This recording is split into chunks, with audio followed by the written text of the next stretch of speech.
इनकी औकात नहीं जो भारत के संविधान को हाथ भी लगा सके। खत्म करने की तो बहुत बड़ी बात है। कई हजार करोड़ की प्रॉपर्टी कर ली हिंदू हिंदू करके और सारा अपना आशियाना बना लिया दुबई में। कल परसों का लौंडा उस पर 2000 करोड़ की प्रॉपर्टी कहाँ से आ गई धीरेन्द्र शास्त्री पे भाई। जैसे सरकार बदलेगी फटाक धीरेन्द्र शास्त्री दुबई पहुंच जाएगा। भारत को ये अपना देश नहीं मानते, लूट मचा रखी है पूरी तरह से। इन्होंने देश को इतना बर्बाद कर दिया है क्योंकि या तो जनता इन्हें मारेगी या सरकार इन्हें जेल भेजेगी। जब अकबर ने हिंदुओं पर कर लगाया था तो ये कह रहे हैं हम है ही नहीं हिंदू। इन्होंने ब्राह्मणों ने कहा हम तो ब्राह्मण है, सुनिए हिंदू पिंदू ना यात्रा वात्रा, ये सारी की सारी वोट लेने की राजनीति है। इनकी वोट लेने की राजनीति केवल सत्ता में बने रहना चाहते हैं। हिंदू राष्ट्र से बहुत बड़ा खतरा हो सकता है क्योंकि हिंदू राष्ट्र का होने का मतलब है कि संविधान का कत्ल हो जाना। इनकी तो औकात भी नहीं कि हिंदू राष्ट्र ऐसा बना सके। इनके बाप दादा ना बना पाए ना ये बना पाएंगे। ये जो भारत का संविधान है वो पूरी दुनिया का सबसे बढ़िया संविधान है, लिखित संविधान है और विविधता में एकता। भारत के अंदर विभिन्न विभिन्न धर्मों के लोग, विभिन्न जातियों के लोग यहाँ रहते हैं, अपने अपने हिसाब से त्योहार मनाते हैं, अपने अपने हिसाब से अपने जो धर्म के हिसाब से काम करते हैं। तो ऐसे ही ये हिंदू धर्म है। तो हिंदू धर्म में 4 वर्ण हैं। 4 वर्णों में जो ऊपर वाला वर्ण है मतलब जो सबसे ब्राह्मण, तो ये जो घूम रहे हैं ये ब्राह्मण घूम रहे हैं, बाकी औरों को कोई लेना देना नहीं है किसी से भी। और ये जो बात कर रहे हैं कि हम हिंदू राष्ट्र बनाएंगे, ये तो पॉसिबल ही नहीं है। मैं आपके चैनल के माध्यम से लोगों को बताना चाहता हूँ ये इस देश के अंदर संभव ही नहीं है कि हिंदू राष्ट्र बना। हिंदू राष्ट्र नहीं बन सकता, बिल्कुल संभव ही नहीं है। यदि हिंदू राष्ट्र बनाएंगे तब बन सकता है जब ये भारत के संविधान को खत्म कर दें। और भारत का संविधान, इनकी औकात नहीं जो भारत के संविधान को हाथ भी लगा सके। खत्म करने की तो बहुत बड़ी बात है। जो बाबा साहब ने संविधान जो बनाया था ना वो ऐसे ही नहीं बनाया था कि संविधान को खत्म कर देंगे। अगर सरकार चाहेगी तब भी नहीं, सरकार की पावर ही नहीं है सब बदलने की। कैसा बदल देगी बताओ संविधान? बिल्कुल भी नहीं बदल सकती संविधान को। यदि संविधान बदलते हैं तो उसके बाद कहीं हिंदू राष्ट्र की सोच सकते हैं क्योंकि यहाँ जो लोग है ना, यहाँ एक ही धर्म के लोग नहीं रहते हैं। ये जो ड्रामा जो चलाया जा रहा है, जो बाजीगर घूम रहा है धीरेन्द्र शास्त्री, अनपढ़ 25-26 साल का लौंडा, इसके बस की कुछ नहीं है करना। ये केवल प्रायोजित है और सरकार इसे आगे लेके चल रही है। जहां देश, बड़ा दुर्भाग्य की बात है जिस देश का प्रधानमंत्री ये कहता हो धीरेन्द्र शास्त्री मेरा छोटा भाई है, तो यार बताओ कमाल की बात है। इसका मतलब तुम मुझे बढ़ा रहे हो। और प्रधान आपने कहा कि ये संविधान के खिलाफ है, कई कानून जानकार भी कह रहे हैं संविधान के खिलाफ है, या तो बिल्कुल कार्रवाई क्यों नहीं हो रही? बिल्कुल कार्रवाई इसलिए नहीं होनी है क्योंकि कार्रवाई करने वाले ही वही है। करने वाले ही सरकार में जो बैठे हैं वो ही केवल वोट बैंक लेने के लिए। आजकल तुमने देखा होगा बिहार में इलेक्शन चल ही रहा है, तो उसमें बेनिफिट लेने के लिए ये हिंदू हिंदू हिंदू हिंदू एक वर्ड को लेके आ रहे हैं बार बार। ये हिंदू है ही ना। ये जो जा रहे हैं, जो यात्रा निकालना, ये वास्तव में हिंदू नहीं है। सनातनियों को जागरूक कर रहे हैं, वो एकजुट कर रहे हैं। मैं कह रहा हूँ ये हिंदू नहीं है, ये पलटी मारते रहते हैं। इन्हें राज करना केवल इनके, ये हमेशा सत्ता में बैठे रहना चाहते हैं। ये चाहते हैं कि भारत देश पर हम खुद राज करें और यहाँ के जो मूल निवासी हैं, जो बौद्धिस्ट हैं, यहाँ के लोग, जो ओबीसी 85% है वो पूरा बौद्धिस्ट है, SC ST जो बौद्धिस्ट है उसे गुलाम बनाना चाहते हैं। पर जो बात आप लोग कहते थे, जो आपकी मांग रही है बरसों से कि जात पात खत्म होनी चाहिए देश से, वही तो धीरेन्द्र शास्त्री कर रहे हैं। नहीं तो जात पात की विदाई कर रहे हैं वो। जात पात की विदाई नहीं हो सकती ना। सारे जितने भी आय के साधन हैं इन 15% लोगों ने अपने काबू में कर लिए हैं और आज कह रहे हैं जात पात की विदाई। जात पात की विदाई तब होगी जब जाति के हिसाब से आय के साधन समान अनुपात में बांटे जाएंगे। आप बताइए आपके पास इतनी संपत्ति कैसे आ गई 75 साल में? मेरा जवाब ये है, सवाल ये है, आप बताइए आप एक चंद लोग इस देश के मालिक क्यों बन गए? इतना पैसा एक ही आदमी के पास, अडानी के देखो ना, अडानी को कितना बढ़ाया गया। गुजरात का रहने वाला है, उसको इतना बढ़ा दिया गया, पूरे देश की संपत्ति उन्हें दे दी गई, प्राइवेटाइजेशन कर दिया गया और रिजर्वेशन को खत्म किया जा रहा है। और अपना रिजर्वेशन इन्होंने जो सुदामा रिजर्वेशन है वो बहुत जल्दी लागू करा दिया। ये कह रहे हैं कि जात पात की विदाई करो, सब है हिंदू, सब भाई हिंदू है, तो क्या जो 4 शंकराचार्य बनते हैं क्या उसमें से कोई SC ST वहां भी कोई पद मिलेगा? नहीं, किसी को कोई पद नहीं मिलेगा। जब सब हिंदू हो जाएंगे तो क्यों कोई पद नहीं होगा। जो हिंदू है वो दलित भी तो हिंदू बना रखे हैं इन्होंने, जिनको मारते हैं आज, जिनके बहन बेटियों के साथ रेप करते हैं, जिनकी लूट करते हैं, जिनकी जमीन छीनते हैं, कौन है? यही तो कर रहे हैं अपने ही लोगों के साथ। एक हिंदू धर्म में इतनी बड़ी विडंबना है, इतना बड़ा कंट्राडिक्शन है कि ऊपर वाले लोग नीचे वाले हिंदुओं को मारते पीटते रहते हैं, उन्हीं की जमीन जायदाद को छीनते हैं, उन्हीं बच्चों के साथ में रेप करते हैं, उन्हीं के साथ में शोषण करते हैं। ठीक है ना? तो वो अपना मानते नहीं है। तो ये हिंदू राष्ट्र की कल्पना बिल्कुल गलत है। संविधान में बनी नहीं सकता। बाबा साहब ने कहा था संविधान, ये मैं लिख के जा रहा हूं कि ये हिंदू राष्ट्र कभी नहीं बनेगा और ना ही बनने देना इस राष्ट्र को कभी भी हिंदू, क्योंकि हिंदू बनने के बाद ये देश बर्बाद हो जाएगा। भारत धर्मनिरपेक्ष, हाँ धर्मनिरपेक्ष देश है और संविधान ये कहता है कि सरकारें किसी भी एक धर्म को प्रमोट नहीं करेंगी जो ये प्रमोट कर रही हैं। ये केवल वोट बैंक का नजरिया। मैं आपके चैनल के माध्यम से जनता को ये बताना चाहता हूँ, अवगत कराना चाहता हूँ, ये कुछ नहीं है हिंदू पिंदू, ना यात्रा वात्रा, ये सारी की सारी वोट लेने की राजनीति है इनकी। वोट लेने की राजनीति, केवल सत्ता में बने रहना चाहते हैं। और 250 लाख करोड़ रुपए इन्होंने कर्ज ले लिया है, पूरे देश को बेच दिया इन्होंने। मैं बता रहा हूं, आप देख लें, उठा के गूगल में लिख के देख लें कि भारत पर कितना कर्ज कर दिया सन 2014 से लेके। सन 2014 में 55 लाख करोड़ कर्ज था भारत पर, आज इन्होंने 250 लाख करोड़ रुपए कर्ज ले लिया है। हर व्यक्ति को उन्होंने बेच कर रख दिया, गुलाम बना दी। कहां गया सारा पैसा? सब खा गए। पर भारत के साधु संतों की चिंता सता रही है कि हिंदू कमजोर हो रहे हैं, कम हो रहे हैं, धर्म परिवर्तन किया जा रहा है, उनको बहलाकर फुसलाकर लालच देकर। देखिए, जिन संतों को पहले चिंता सताई थी वो तो जेल में पड़े अभी तक। मैंने खुद सुना है, वो कह रहे थे प्रधानमंत्री जी, बापू जी का आशीर्वाद मुझे मिलता रहा है, उनके सानिध्य में मैं बहुत प्यार मिलता रहा। आसाराम, तो आसाराम क्यों भेज दिया उन्होंने जेल में भाई?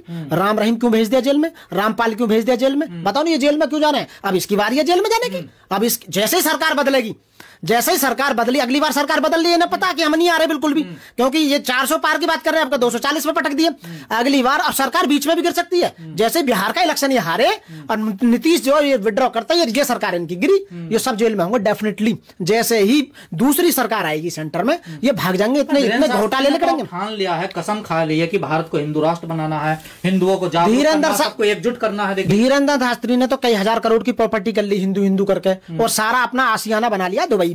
ये तो दुबई भागने की प्लानिंग कर रहा है। जैसे सरकार बदलेगी, फटाक धीरेन्द्र शास्त्री दुबई पहुंच जाएगा डेफिनेटली। निकाल कर देख लो आप, अपने परिवार वाले सब वहीं भेज दिए इसने। ये केवल सरकार का एक वो है, केवल एक प्यादा है।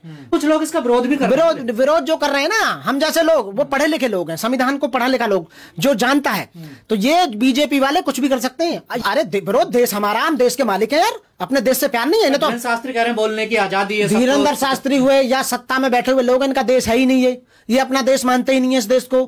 मैं कह रहा हूं, भारत को ये अपना देश नहीं मानते, लूट मचा रखी है पूरी तरह से। यहाँ के लोगों को कोई सुविधाएं मुहैया नहीं करा रहे, न्याय उन्हें नहीं मिल पा रहा, शिक्षा उन्हें नहीं मिल पा रही, स्वास्थ्य उन्हें नहीं मिल पा रहा, रोजगार उन्हें नहीं मिल पा रहा, कुछ भी नहीं मिल पा रहा, सब कुछ लूट कर रख दिया है। और ये यहाँ से भागने की प्लानिंग कर रहे हैं पूरी तरह से भाई।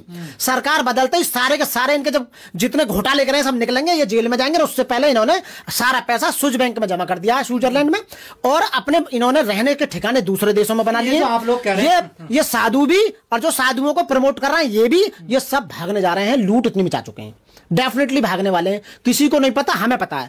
इन्होंने देश को इतना बर्बाद कर दिया है, क्योंकि या तो जनता इन्हें मारेगी या सरकार इन्हें जेल भेजेगी आने वाले बदलते ही। तो ये जितने भी बाबा हैं धीरेन्द्र शास्त्री जैसे, और ये जब तक हिंदू हिंदू कर रहे हैं तब तक ये वोट ले रहे हैं। जैसे ही जनता को पता लग चुकी है, अब 70% में 80% हिंदू हैं, तो फिर हिंदू राष्ट्र क्यों नहीं बन सकता? तो 80% लोग समझ चुके हैं कि कहीं हिंदू हिंदू राष्ट्र नहीं, सब गोलीबाजी दी जा रही है, सब पैसे लपटोरने के चक्कर में है। सारा एक कल परसों का लौंडा, उस पर 2000 करोड़ की प्रॉपर्टी कहां से आ गई धीरेन्द्र शास्त्री पे भाई? कथा के पैसे लेते हैं ना, तो कथा के तो मैं कह रहा हूँ, कथा के भाई तुम करो ना, देश में डेवलप।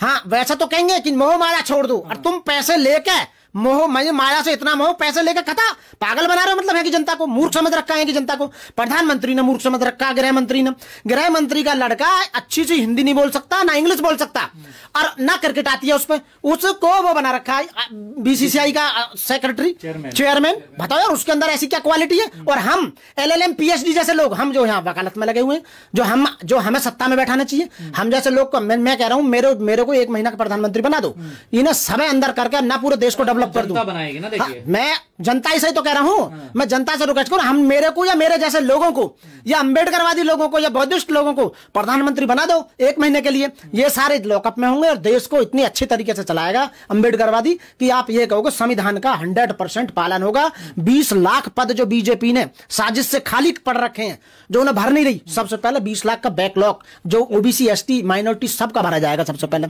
तो ये केवल आप डिमांड ना करें, आप न्याय ना मांगे, आप रोजगार ना मांगे, आप स्वास्थ्य ना मांगे, आप यानी कि इनसे सवाल ना पूछे, इसलिए एक यानी कि जो डुगडुगिया जो घुमा रहा है मदारी, उसको आगे कर दिया, गुमराह किया जा रहा है, गुमराह जनता को किया जा रहा है। लेकिन हम जैसे लोगों को समझाने के लिए, बाबा साहब ने कहा गलत बात का विरोध करना, हम विरोध करते हैं इसलिए कि इस देश के अंदर ऐसी कथावाचकों की कोई जरूरत नहीं है, न ऐसी यात्राओं की जरूरत है। यहाँ आप न्यायालय बनाइए, न्यायालय मतलब कोर्ट बनाइए, कोर्ट बिल्डिंग, और जजों की भर्ती कीजिए। यहाँ जज बहुत कम है और कोर्ट बहुत कम है, इसलिए लोगों को न्याय नहीं मिल पा रहा। एक एक केस में डेट, 1-1 साल की डेट पड़ रही है। तो कितनी बार प्रपोजल भेज दिया है कि सरकार सभी स्टेटों में जजों की भर्ती करे और ग्राम न्यायालय बनाए, आज तक सुन नहीं रही बिल्कुल भी। आप ज्यादा से ज्यादा हॉस्पिटल्स बनाइए कि लोग मर रहे हैं, उन्हें दवाइयां तक मुहैया नहीं हो रही हैं, आप हॉस्पिटल्स नहीं बना रहे हैं। आप रोजगार के लिए कुछ ऐसा काम ही नहीं कर रहे हैं कि हम कुछ काम करें, आप स्वास्थ्य के लिए कुछ कर ही नहीं रहे। तो लोगों के जो रोटी कपड़ा और मकान और न्याय जो मिलना चाहिए उस पर आप सवाल खड़े ना करें, इसलिए पागल बनाने के लिए हिंदू हिंदू हिंदू हिंदू, कभी सनातनी, कभी आयुर्वेदिक, कभी हिंदू, कभी कुछ, मतलब ये बदलते रहे हैं। जब अकबर ने हिंदुओं पर कर लगाया था तो ये कह रहे हैं हम हैं ही नहीं हिंदू, इन्होंने ब्राह्मणों ने कहा हम तो ब्राह्मण हैं, तो ये ब्राह्मण बन गए। तो ये बदलते रहते। सनातनी वर्ड अभी कुछ दिन से लिया, जब हिंदू कही ना हिंदू की कोई मतलब धर्म नहीं है तो फिर सनातनी, अब अभी कुछ और भी कह सकते हैं आने वाले समय में। तो ये केवल मूर्ख बनाने वाली बात है। आप इनके चक्कर में ना आए, अपना समय बर्बाद ना करें, अपना पैसा बर्बाद ना करें, अपना स्वास्थ्य बर्बाद ना करें। देश के अंदर, मैं जहां दिल्ली में रह रहा हूं, यहां इतना पॉल्यूशन है आज की डेट में, उस पर कोई बात करने वाला नहीं है।